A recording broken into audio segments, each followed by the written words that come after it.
So I went to Temple and said, how does my son become you? And she said, actually, Rupert, it's relatively easy. You have to do 3 things.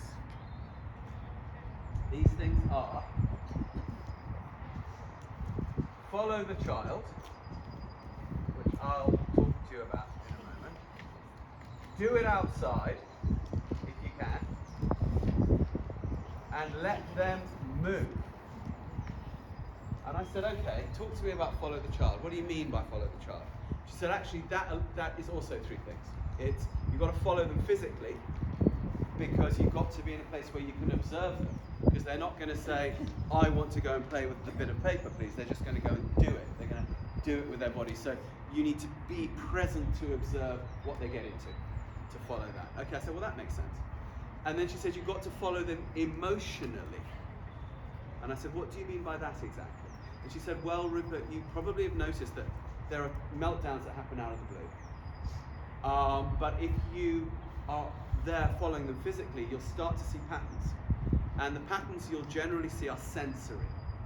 That a sensory thing will trigger some negative reaction. And she said, mostly, Rupert, you will notice that the sensory negative triggers are mostly man-made.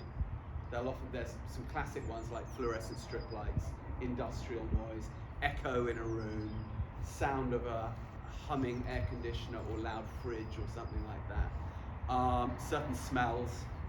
And in general, the positive sensory triggers will be natural, simply because the human nervous system is hardwired that way. And these kids have an oversensitive nervous system. So I said, well, that makes sense. Okay. So she said, yeah, and then you'll start to eliminate the bad sensory triggers from your environment, home environment, possible school, maybe school too. And you'll start to see things get better that way. I said, okay. And then she said, you've got to follow him intellectually. And I said, well, what does that mean? Because, I mean, I've got a 3-year-old non-verbal kid. I mean, I'm not exactly having conversations about Kierkegaard's philosophy here. I mean, what do you mean? She said, well, Rupert, it's all in the stims, the repetitive behaviors. So in the orthodox therapies, it's all about getting the kids to not do those behaviors. But those behaviors are, of course, a response to sensory stimuli. And we actually all do them. So, for example, if I write you each a check right now for £1 million, you'll go, yay! You'll do a little stim. But if I point an AK-47 at you, you'll do exactly the same thing, in a stressed way. It's a stim, but it's a self-stimulatory activity. So we all do these things, but of course it's much more extreme with autism. And it's often about self-soothing in stress. And you do this too. When you're anxious, you rock. Why do you rock? We'll go into that. Why is she rocking that baby right now? No one had to tell her. She didn't have to go to special baby rocking school to learn that when you got a baby, you've got to jiggle it up and down and rock it. It's hardwired into us. We're going to talk about why. This is what you need to look at. How is the kid stimming? So I said, explain more. She said, okay, let's say you have a kid who stims in a very repetitive pattern base.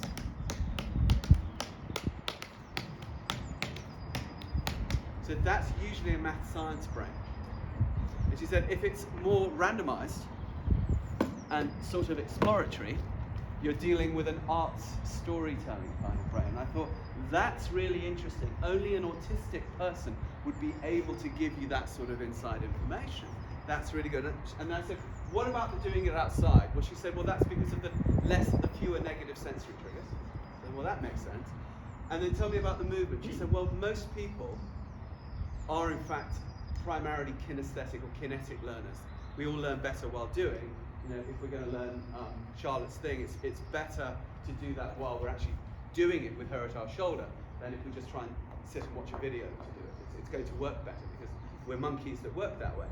And but particularly people with neuropsychiatric stuff, it's even more acute. So if you make them sit still, they'll learn one thing, that's how to sit still at the desk, under extreme stress. And then there'll be so much stress that they can't learn anything else. So all this makes perfect sense. So I went home and I fired my ABA therapist and followed my son outside. And it wasn't my idea to go near a horse. I'd actually given up riding because I thought my son wasn't safe around horses. But he went out into the woods at the back of the house, and he immediately wanted to put stuff in his mouth. And I got, okay, I've got a choice here. I can say yes or I can say no. Now, I want to get communication, so I don't want to be saying no, so I better find out what he can put in his mouth. Luckily for me, I had a background in human rights, and my family's from Africa.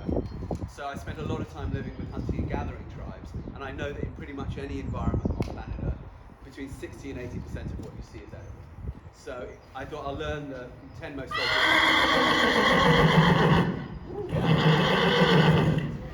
And let them move and be outside. Yeah. Oh, that's them in a negative way. So I quickly learned the 10 most obvious plants, and we started foraging together. And I couldn't explain toxicity and edibility, but I could say this is a daddy leaf and this is not a daddy leaf. And so we would go foraging for daddy leaves. And suddenly we had communication, and we had science, and we had exploration, and we had adventure, and we had fun. This is really important. And it's a very underrated thing, fun. Joy, right? That's the lovely thing about this way of training the horse. It brings the joy into the horse. Café, when it's done like that, it's very joyful, playful. And it was then that he noticed my neighbour's horse on the other side of the woods and went to her and forged his own connection with her. I happened to know this horse. I knew she was very quiet, old quarter horse mare. So I thought, okay, you know. So he went to her and just started with his body, obviously showing that he wanted to get up. So I'm following the kid. Okay, fine, I know this horse. So I just put him on her back while she was grazing, kept a hand on him, and all of his agitated behaviours just went away. Well, this is interesting. So I thought, well, maybe what happens if I ride with him? This being Texas, big old Western saddle. That's how all the kids there learn to ride. They grew up in front of mum and dad in the saddle. So I did that, and on the first day that we were riding, he had a little bit of echolalia by then. If you don't know what echolalia is, it's where they repeat stuff that they've heard, but they don't necessarily know what they're saying. And we rode down towards a pond, and a big heron got up and flapped away. And he said, "Heron." I said, "Fuck me." Because I'm sorry, but I did. And because that was appropriate speech. And I didn't even know he knew that word. And very quickly he started taking choices, and I noticed almost immediately that I got more response at the trot than at the walk. And when I went to the canter, interesting. Have no idea why, but hey, I mean, I'm on a horse with my kid. This is good. He's talking. What's not to like? So I just start to live this way. I'm up there with him, I don't know, between 2 and 4 hours a day. And I don't mean solidly riding. You know, you ride for a bit, get down, play. Ride for a bit, get down, play. But his language came. And I thought, well, if language, what about reading? So following his interests, we're singing the Lion King songs because he was obsessive about the Lion King. So I would paint letters on trees, and you know, an S and then to an I and then an M and then a B and then an A, and also learning what kind of trees they are and whether you can eat. And there'd be a little Simba toy waiting for him, like at the end. And he flat out learned to read. And I thought, what about numbers? So I started getting groups of friends and family to sort of cluster up. And we'd remove one with farts, making him wear a silly hat or something like that, and then we'd count how many were left, and then we'd add back, and then I'd charge them, so they'd all have to split up into equal groups, division, and then I'd round them up with farts, because it was funny, for me anyway, because I never graduated beyond 2 years old. And we learned multiplication, and this basic arithmetic, all of this stuff happened relatively quickly. And then I got curious. I thought, well, is it just him? Is it other kids as well? So I started running play dates at our farm, just as much to give him a bit of a social life as anything else. And I realized very quickly that we were getting a universal response, but not just from the special needs kids, also from their siblings who were not special needs. And I would always ask for the siblings to come out because they know the kid so well. So you're going to get more information from the brother and the sister than you will from the parents. The parents and project all their shit onto the kid. But the brother and the sister can actually tell you, oh, when he makes this sound, it means this, or he hates this or he loves this. Stuff that might take you 2 years to figure out. So I would make sure I had lots of activities for the siblings. So let's say it was the sister who came, maybe she wanted riding lessons, no problem, have that going. Maybe the brother came, didn't care for horses, but he loved soccer, so I would get my friend who's a pro soccer coach to come and really coach them well, or other friends if they were into martial arts who are 18 down, temple dragon dude, and we'd do that. And so I made it attractive for the families to be there. And very quickly what I saw is if you address the whole family need, you suddenly take the stress out of the family, because you know this if you're a special needs parent, is that most of the energy in the family is going towards that kid. And as a parent, you can feel often quite guilty that you're not giving as much attention to the others. Maybe there's resentment from the others. It's stressful. It's quite rare to be in a position where all of their needs are being met at once. And suddenly we sort of hit on a relatively effortless way to do this. So then I got curious again. So I need to figure out why this is working. So again, journalists, what are we dealing with here? We're dealing with the brain. So I go back to Temple Grandin, and I interviewed her again, and I went to neuroscientists at the University of California and at the Marie Curie Institute in Paris, and also in Germany a little bit, and I got the same answer from all of them. It's exactly what's going on in the brains of the horses when Charlotte's working them. And I'm going to draw you a diagram. It's easier to understand the picture. So frequently, what we're observing with autism and other neuropsychiatric things is distress. Sometimes quite big distress. And the problem is not the autism. Autism is a perfectly valid way of going through life. I know some very, very successful autistic people. I'm a writer.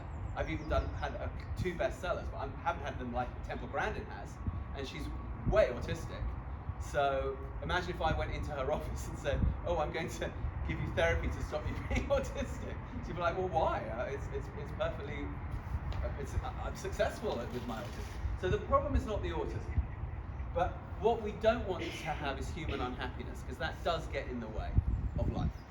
And usually that's going on because the kid or the person, being an adult too, has an oversensitive nervous system.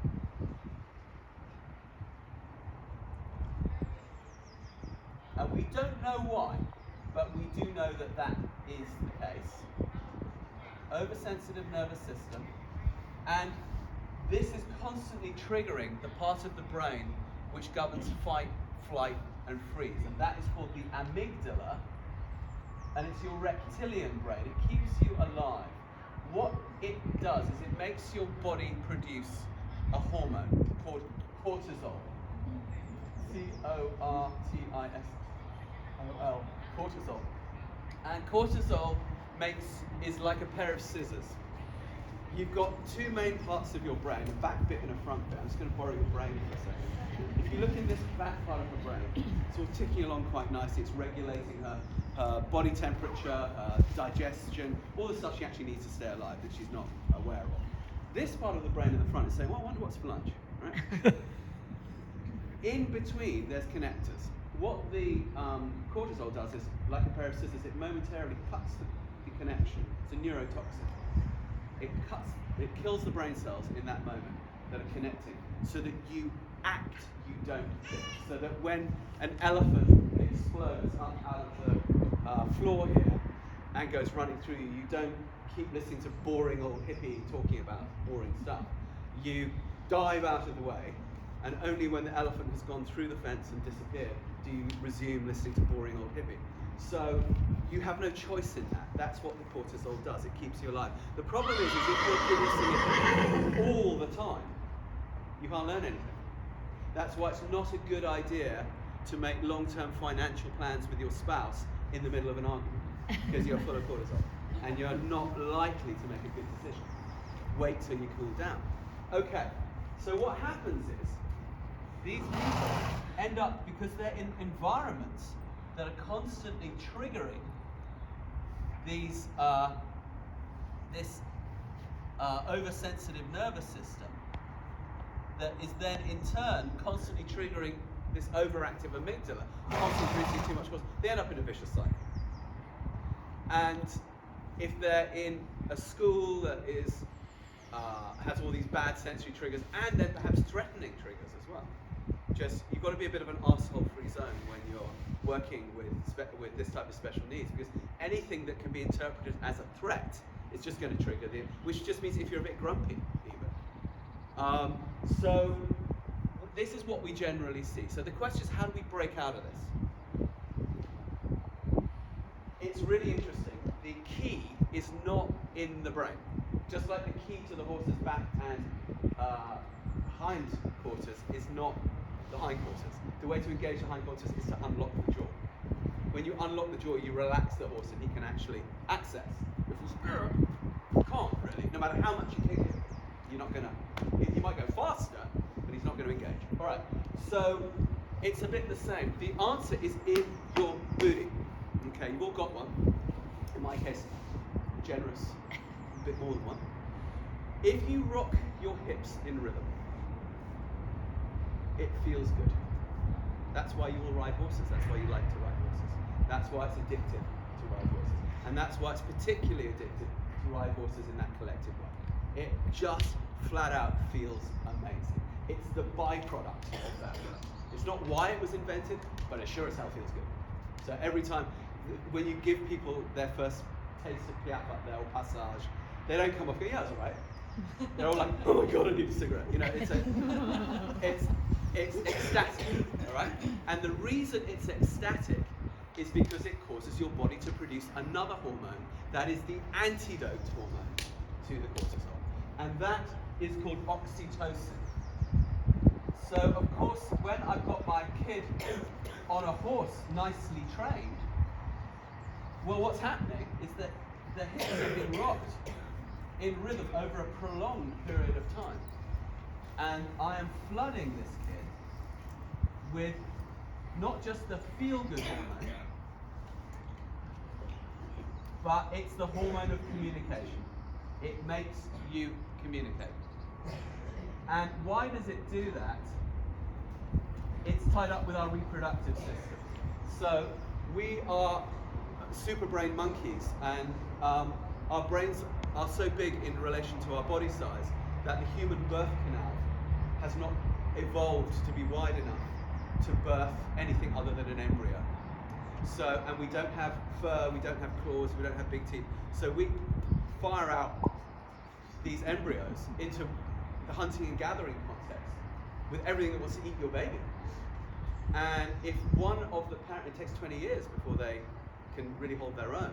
So if one of the parents leaves, the chances, because there's a lot of challenges to bring this kid up, and it's exhausting, so maybe one of them just wants to bugger off. The chances of survival for the offspring go down massively. Okay, so the parent couple need a communicative bond that makes them want to problem solve. It's a really clever thing, and that's why our whole reproductive sexual thing is so different from basically all the other mammals. The way we go about the whole thing is really designed purely to get communication going and keep it going, because it's going to be quite a while before this kid is old enough. All right, so we're tapping into that, and what that does, it doesn't just make you want to communicate, but of course it calms your oversensitive nervous system. So it calms the nervous system. And then it tells the amygdala to shut up already. It says, hey, Mr. Amygdala, there actually isn't an elephant coming through the hall right now. And the amygdala, because it's a reptile, it's a dinosaur, doesn't have an emotional reaction to that. It says, oh, all right. And it just shuts down. And it stops producing the cortisol. And suddenly, this intellect that was behind a locked door, it's like we've got the key. And the guard dog, the cortisol that was outside that locked door going, as we approach it, we like chucked it a steak and gave it a little scratch behind the ear, and suddenly it's a puppy dog. And you end up with that smile.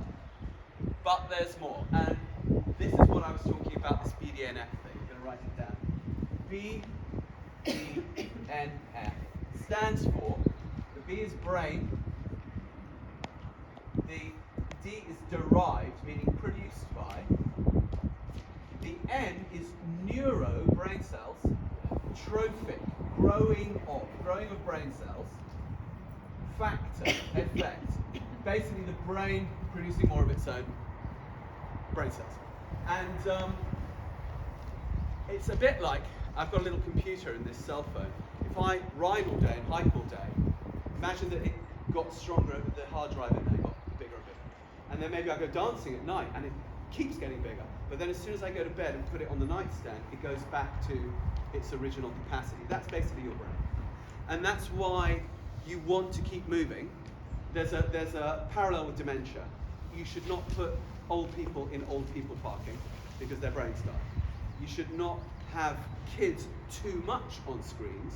You can have hours a day on them, but they must also have hours a day running around outside because otherwise the brain doesn't develop properly. We've got to move. We're moving monkeys.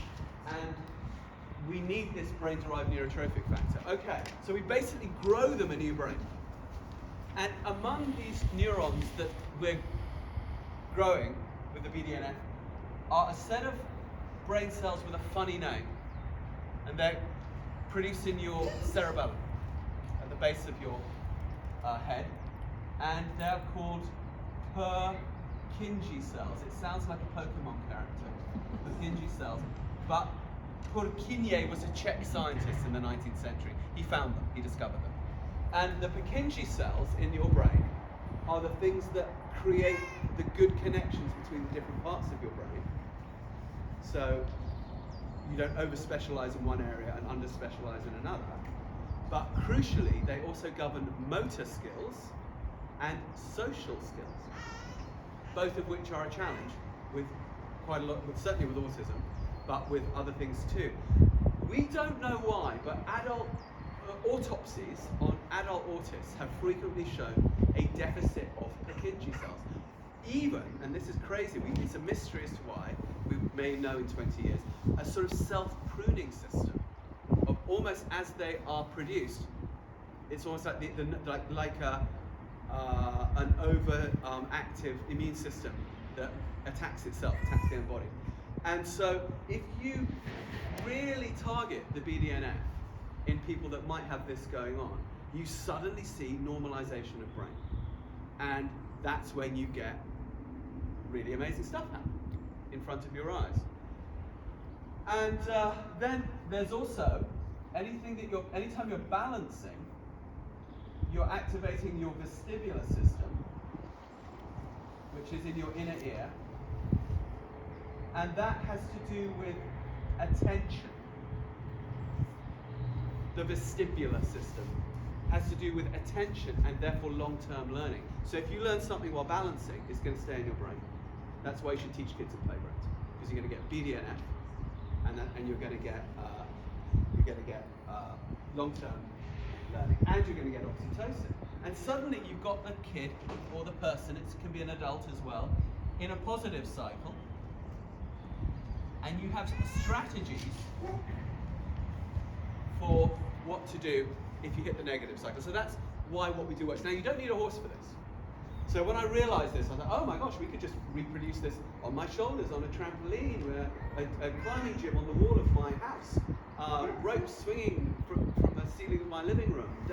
I did all these things because I was homeschooling as well, because I was in Texas. And amazing. It worked. We adapted the national curriculum this way, and now we work in schools. So we work in schools all over the world, and not just with special needs. Now with So that's called movement method. And if you're not going to work with horses, kidsmustmove.com, which I wrote there, will take you there, and we can train you how to do it. You can even learn it online on our website.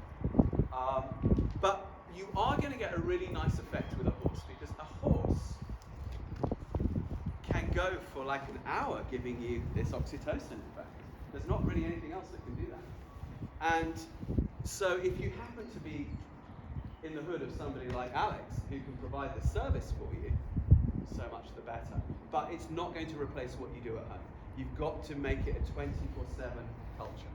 All right. So that's one has to get out of this attitude that other people, other outside agencies, are going to somehow come in and fix it for me. No. You're going to fix it at home this way, but outside agencies can certainly help. Plus, it's fun, and it's joyful, and it's social. Because one of the biggest problems, if you're a special needs parent, is isolation. Particularly if you've got the kid that has the big meltdown in the supermarket. So you start avoiding it. I've certainly done that. Okay. And you want to go to a non-judgmental environment. Environment is the most important thing here. No bad sensory triggers, right? You want to be outside. We want to be in nature as much as possible. We want to have non-threatening people, and we want to have no bad sensory triggers. So I don't want to do this in a therapy room with a fluorescent strip light. I don't want to make a kid sit at a desk. No, I want to see what they do. I want to let them go nuts when they arrive, but I'm observing how are they going nuts. And I've got all these things for them to do, not just the horse. And if they don't want to get on the horse, I don't care. I've got a bazillion other things they want to do. And maybe they want to ride on Tuesday, but they don't want to ride on Thursday or whatever. It's very hard as horse people not to be too obsessive. Who is an obsessive horse person? Who can bore for England about horses? Who has watched other people when you've been going blah blah blah about horses just going guilty as charged. So the problem is we fanatical horse people, we're a bit autistic, think we're like born again Christians. I'm going to proselytize you into the horse. Well, most kids, they might like the horse a bit, but then it's a minority of people who are really, really massively motivated to spend their entire life on the back of a horse. But it doesn't mean that we can't help them with our horses. But you've got to have more than that. You've got to have a lot of play equipment, and we also use small animals. So small social animals, really good. Dogs are good, cats are good, birds, chickens, goats, hamsters, anything. Some hamsters you can squash a bit, but you want them to be quite robust. The things I like about goats is you can't kill them. and they just remove themselves. When the kids try to, and they do, the ghost is like, dude, you can't kill me. It's very cool. And then we start usually with what we call sensory work. We just let the kids explore the horse, just like my son did. Not just the kids, adults. And when they go for this one, the butt hug, they might fall asleep up there. We've had that happen. I had one camp we did. We had the tents nearby, and the kid fell asleep up there. We managed to transfer him to a tent without waking him. He'd never slept for more than 3 hours in his life. He was about 7. His mum was just her arse was kicked. And he slept for 14 hours. It changed his sleep pattern. It was amazing. Really, really good work. And of course, you need to make sure that your horses are desensitized because you don't know what the kids are going to do. It's very, very, very important that you can behave in a non-horsey way around your horses because the kids sure as hell will, right? And what you don't want to be doing is saying, no, don't, stop. No, this is the rules. We're not the pony club. We have to train our horses way in excess of that, which is why we actually have to be quite obsessive about the horse movement. It's the hardest side of what we do with Horse Boy Method is the horse movement, because we've got to make damn sure that our horses can not only produce the oxytocin, but that they're just rock solid in every situation, like police horses. So we take them through all of that desensitization. Only then do we think about riding usually. So should we what the saddle? Now normally we work in a big old Western saddle. And it's an oversized Western saddle, usually 19 to 20 inches, synthetic, so it's not heavy. I train my horses in English saddles. I don't train a horse in a Western saddle because they can't really flex their back in it. It's a working saddle. But if I want the kid in front of me, I need some real estate. I need some room. And the nice thing about the Western saddles, you've got a little bit of security backwards and forwards, because I don't want to work in arenas. I'm in the forest. And when I'm out in the forest, I'm in Germany, wild boar jump out quite frequently, or that sort of thing. And if my horse does start or whatever, or the bloke comes by on the e-bike at 50 miles an hour with a pink umbrella or whatever, blasting techno, I want to make sure I have a bit more than just a saddle pad and a surf single behind me, because if my horse does this and I've got 50, 60 pounds of kid going that way and I'm here in the middle, I just want a bit of security. So I like the big Western saddle. And then we train them as Charlotte showed you. You'll see if you go onto that heliosharmony.com, you'll see what our therapy horses can do. Some of them are a Grand Prix. That we train them as far as we possibly can, because I need a meta horse. I need a horse that can really make good decisions. I need a horse that is far in excess in the brain, not just in the body, of your average horse, because I'm asking for that kind of cooperation. I basically am training a light cavalry horse, because I'm also going to work at the canter, because if I can work at this nice collected canter, then I'm going to get even more oxytocin. Don't worry if you can't do it at the canter. When we teach people horseboy method level 1, it's all at the walk. You're still going to get a very nice effect this way. But the more you can optimize it, the more you can optimize it. So over some years, we tend to bring our people up through that. Okay. And then we ride with the child in front of us. Why do we do that? The nice thing about having the kid in front of you is you're a voice in the ear. You're not a challenging frontal gaze. Hey, look at me, eye contact, eye contact. No, never do that. Because that's going to trigger the amygdala. It's a threat. It's not nice. It's not nice to have this at all. Yet so many therapists do that. And the kid's like, no, I don't want to. But when a kid is actually wanting to engage you, they're just going to make natural eye contact with you anyway. It's not some holy grail. We don't need to worry about it. So a voice in the ear is a good way to take in information with some oxytocin going on while exploring planet Earth. Because the difficulty with autism, what does autism even mean? You can tell me what autism means quickly. Who's an autism mum here? What does autism mean? Self. Auto, when an automobile moves by itself. Auto is the Greek word for the self, right? Autoism, selfism, locked within the self. The difficulty is the relationship with the exterior world. Suddenly, we're on this lovely thing here, exploring this exterior world while being filled with oxytocin, with radio commentary about what we're seeing, and the songs that you want to sing and all of that sort of thing. So, and deep pressure. A lot of the kids are sensory seekers. They love the deep pressure. Can I hand you Freddie? Now, usually when they get this big, we're not riding.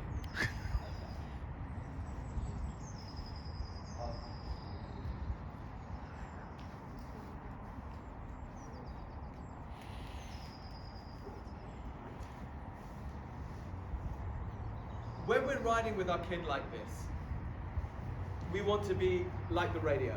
How many of you listened to the radio when you drove here in the car? Right. How many of you listened to perhaps the news? Did you hear the news? Yeah? Did you need to be looking at the newscaster while driving in order to take in the information that Putin's an idiot? No? No. You could very easily do something else. So never ask for attention. You could be doing the gardening while boring old hippie is telling you about BDNF and taking the information perhaps even better than if I make you sit on a chair where now you kind of need to move. Thinking, oh God, I've been sitting here a long time. Now I'm a bit stressed by this. I can't, what did he say? Oh, he said something. I don't know what he said. I want to talk to him. You know. Whereas if you're moving, you get this. Okay. Now, if you move a little bit more, can you give me a nice collected trot, maybe?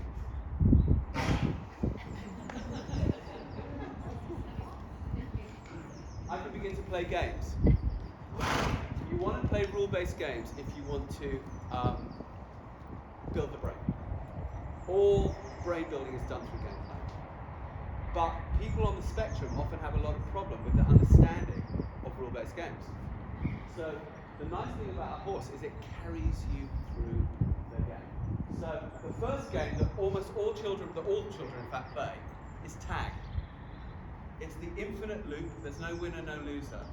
And it's how children train every culture. So if she's going to tell this kid what tag is, well, there's this thing called it. None of us currently are it.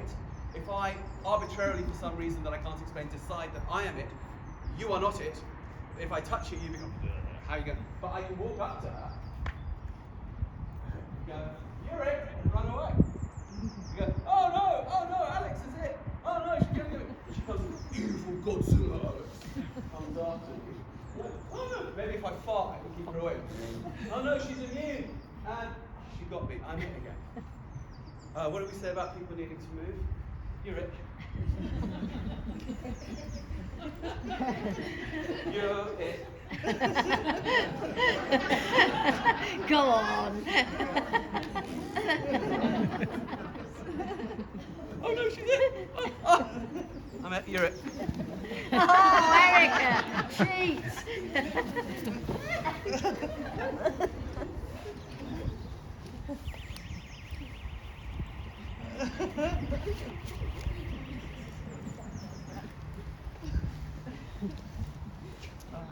can I get? You knew that was coming, Pam.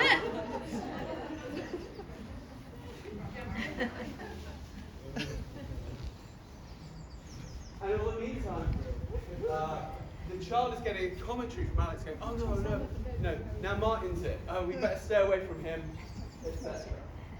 And what happens is, you don't then say to the kid, so, what are the rules of it? What happens is, over about 12 to 24 weeks, the kid begins to take control of the game and say, she should get Pam should get Martin, blah, blah. And then you know they've got it. With no pressure, because pressure brings cortisol. Cortisol shuts you down. And then you begin to do ever more complex games, and you begin to show families that can't play with their kids. Actually, in these contexts, you can. But what do I do if I don't have a horse? Well, I can do my shoulders, maybe in a pool where they're a bit weightless, maybe in a wheelbarrow. We do a lot of stuff with wheelbarrows, trampolines, lots of strategies you can do. And then we introduce academics to this. So usually the first way I'll introduce academics is I'll do it through hide and seek. So let's say, for example, we've got Charlotte, and she's assisting us on our play dates. We also call them play dates, not therapy sessions. And she rides off, and she hides.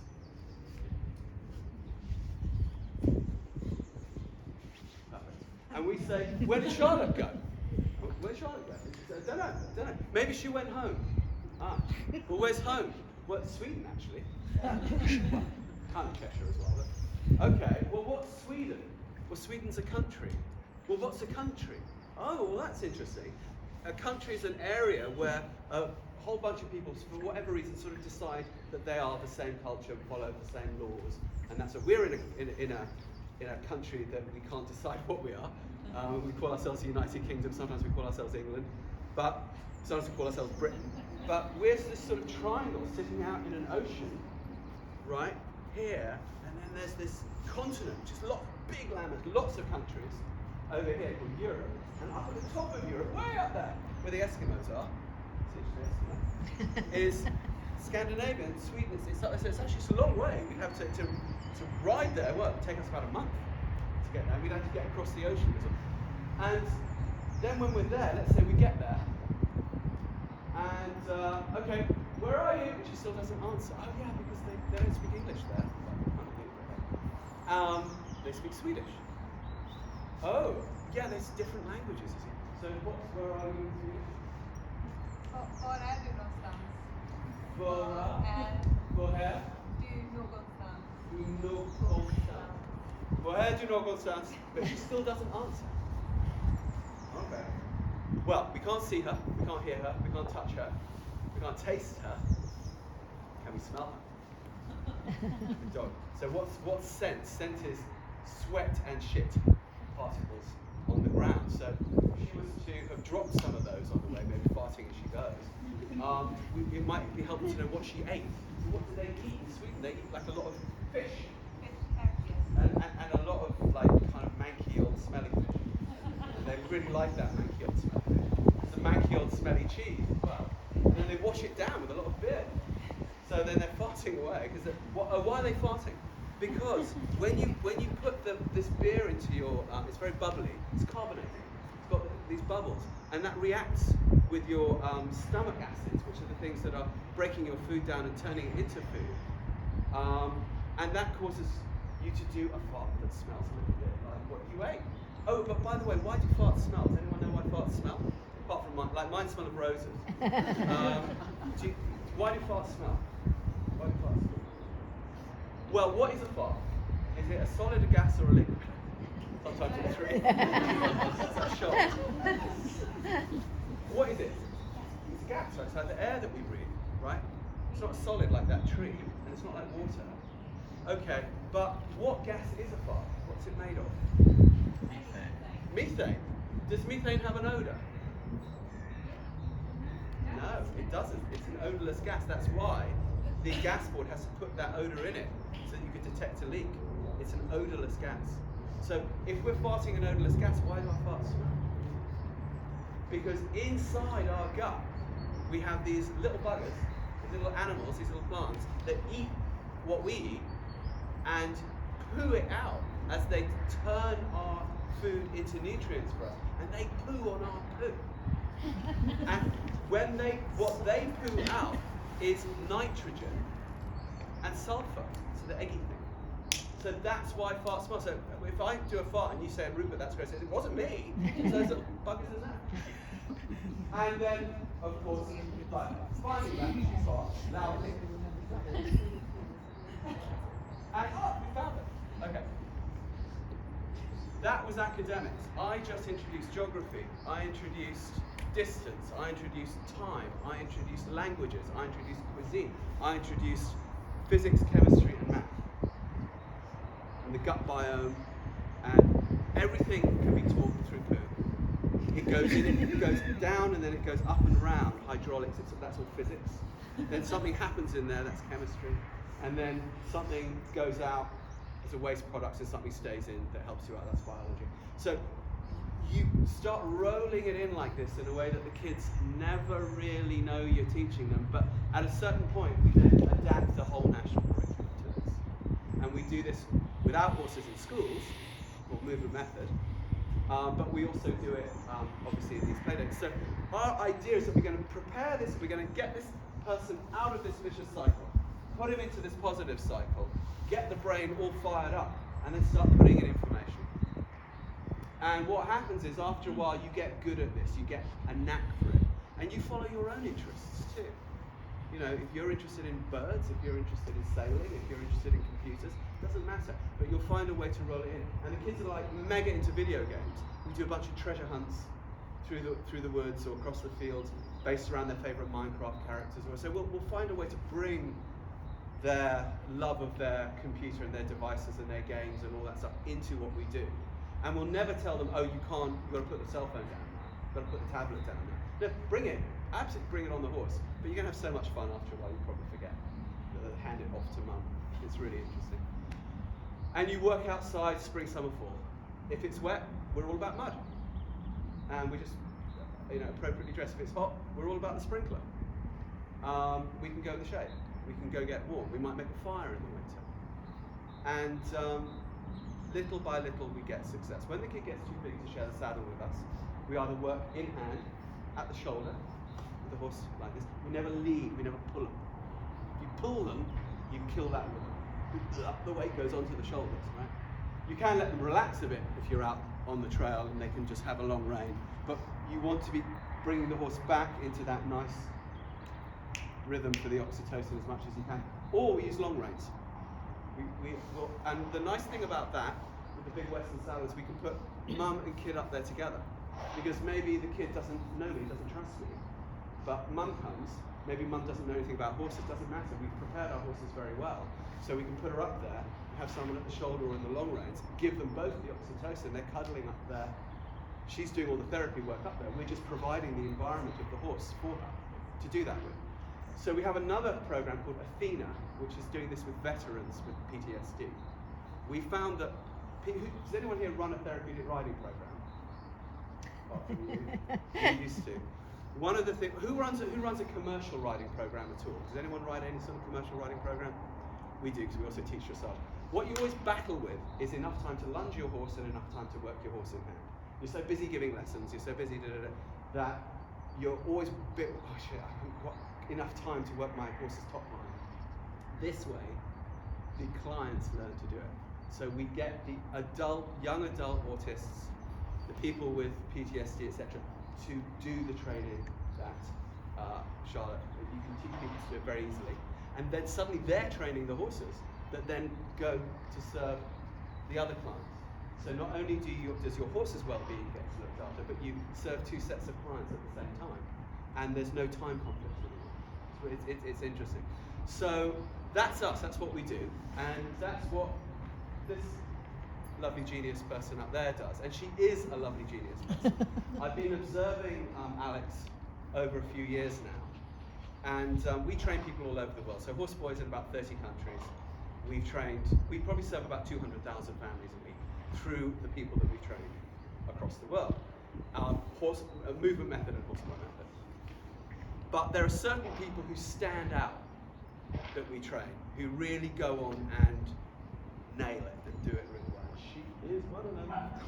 And so where you're in a wonderful position is you've got this master horse trainer, and you've got this master kid brain person together. Oh, and the team's actually quite big. Look, we've got Lenny over there, she's really good as well, and we've got Mum and Dad there, they're pretty hot at this as well. And so the whole thing works like a tribe. And that's why I got on a plane at my own expense and came here to do this. I'm going to hope that you'll buy a couple of my books, so I can cover my expenses, they're 20 quid. And I'm going to hope that you go on this website called ntls.co and join it as a gold member for, it's about 200 a year, and you get access to all our stuff, all our lesson plans, but even if you don't, I'll still be your friend. But I would like you to, because that helps me to subsidize what we do. We also work quite a lot for scholarship for free, with low income people, and all of that helps us with the money. But there's a lot of good info on there. Even if you don't join the website, there's a lot of good free info on there, including this brain science. You can get to it as ntls.co or horseboymethod.com or kidsmustmove.com. They'll all bring you to the same spot. And make use of this incredible resource that you've got here. It's not the norm. Your average therapeutic riding place, it's pony club, it's like, you sit still and be a good little kid and wait your turn and da-da. No! That's not who these kids are. You've got to meet them where they are, and you've got to prepare your horse so well, you've got to prepare your environment so that it's effortless for the kid. So you've got her, you've got her, you've got her, you've got him, you've got her. Use them. Chuck money at them. Figure out ways to help them fundraise. Are you a member of a Rotary Club? Have Alex come in and give a little presentation. Are you a member of a golf club? Are you a member of a Lions Club, or a Kiwanis, or a fishing and angling club, or something, or anything, or a riding club? Have her come in and do a demo. Because this is a resource that people need very much. And no, you don't need a horse for it. And not every kid that comes wants to ride all the time. We have to be more flexible than that. But it's quite rare to find this sort of quality. So, lucky you. Okay, that's it. That's all I've got.